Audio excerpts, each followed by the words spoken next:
আমার সঙ্গে বন্ধুত্ব করবে, এই এক লাইনেই যেন জমে উঠল টলিউড। আমার সাথে ফ্রেন্ডশিপ করবে? প্রায় এক দশক পর নজরুল মঞ্চে সকলের সামনে শুভশ্রী গঙ্গোপাধ্যায় এই প্রশ্ন করলেন দেবকে, আর দেব মিষ্টি হাসিতে দিলেন উত্তর। আমার সাথে ফ্রেন্ডশিপ করবে? এমনি। এই মুহূর্তে ভক্তদের অপেক্ষার অবসান হলো যেন এক ঝটকায়, আর এটা নিয়ে এক সপ্তাহ পরেও সরগরম সামাজিক যোগাযোগ মাধ্যম। কারণ ভক্তদের দীর্ঘ অপেক্ষার অবসান ছিল এই এক ডায়লগই।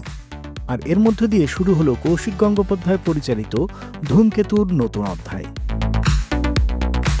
10 বছর আগে দেব শুভশ্রী মানেই ছিল ব্লকবাস্টার, চ্যালেঞ্জ, পরাণ যায় জলিয়ারে ছিল এক প্রজন্মের সিনেমা উন্মাদনার প্রতীক। দীর্ঘ এক দশক পরে ফের দেব ও শুভশ্রী জুটি ফিরে এসেছে কৌশিক গঙ্গোপাধ্যায়ের বহুল প্রতীক্ষিত ছবি ধূমকেতুর সৌজন্যে। 4 আগস্ট সোমবার দুপুর থেকে ভিড় জমে যায় সাদার্ন অ্যাভিনিউতে। নজরুল মঞ্চে ছিল ধূমকেতুর ট্রেইলার মঞ্চ, আর সেখানে হাজারো ভক্তের উচ্ছ্বাস। মঞ্চে হালকা মজার আলাপ আর সেই বিখ্যাত ডায়লগ, যা মুহূর্তেই ভাইরাল হয়ে ছড়িয়ে পড়ে সোশ্যাল মিডিয়ায়। বর্তমান সঙ্গী রুক্মিণী মৈত্র ও রাজ চক্রবর্তীকে ঘিরে চলছে নানা ধরনের মিম। তবে এর মাঝেই প্রশংসা কুড়িয়েছে তাদের পেশাদারিত্ব। বাংলা সিনেমার স্বার্থে নিজেদের বর্তমানকে প্রাক্তনের কাছাকাছি যেতে দেওয়ায় তারা পেশাদারিত্ব দেখিয়েছেন, পাশে দাঁড়িয়েছেন, তা চোখ এড়ায়নি অনেকের। এজন্য বাংলা ছবির স্বার্থে নিজেদের প্রাক্তনকে কাছে যেতে দেওয়া। অনেকেই বলছেন রুক্মিণী রাজ দুজনেই যেন দেখিয়ে দিলেন সিনেমা আগে, ব্যক্তিগত সম্পর্ক পরে। দর্শক অনুগামীরাও উদযাপন করছেন দেব শুভশ্রীর জুটি একসঙ্গে ফেরাকে।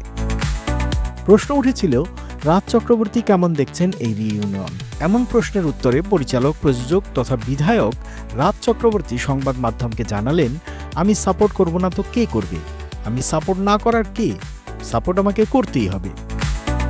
তার বর্তমানে এই সিনেমায় কাজ করছেন প্রাক্তনের সঙ্গে। আর সেই বিষয়ে জানতে চাইলে রাজ বলেন, ধূমকেতুতে দেব শুভশ্রীর জুটি রয়েছে। এই জুটি সিনেমা হলে দর্শক ফেরাতে বড় ভূমিকা রাখতে পারে। দেব শুভশ্রীর সিনেমা নিয়ে তিনি বলেন, ধূমকেতুর ব্যাপারে বলতে পারি এটি কৌশিক গঙ্গোপাধ্যায়ের একটি স্বপ্নের প্রজেক্ট। কৌশিকদা তখন থেকে বলতো এই ছবিটা মুক্তি পাওয়া দরকার, আমি একটু অন্যভাবে বানিয়েছি।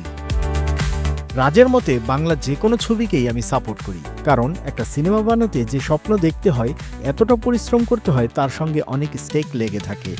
তিনি বলেন, আমি চাই সব বাংলা সিনেমা, আসলে সব সিনেমাই যে কোনো সৃজনশীল কাজ সফল হোক। বিশেষ করে বাংলা সিনেমার কথা বলতে পারি, যেহেতু আমি বাংলা সিনেমা বানাই।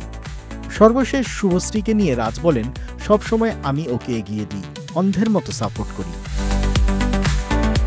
অবশ্য এ নিয়ে নেটিপাড়ায় রয়েছে ভিন্ন ধরনের আলোচনা। অনেকেই বলছেন, প্রাক্তনের কাছে বর্তমানে যাওয়া নিয়ে খারাপ কিছু তো আর অন্তত প্রকাশ্যে বলা যায় না। আবার অনেকেই বলছেন, প্রাক্তনের কাছে বর্তমানকে একসঙ্গে দেখা নয়, বরং রাজ যা বলছেন তা টলিউডের জন্যও ভালো। একটা সময় দেব শুভশ্রী জুটি মানেই ছিল টিকিট কাটার হুমড়ি খাওয়া দর্শক। এবার দেখার পালা, ধূমকেতু কি সেই ম্যাজিক ফিরিয়ে আনতে পারবে, নাকি এটা হবে কেবল নস্টালজিয়ার এক মধুর অধ্যায়।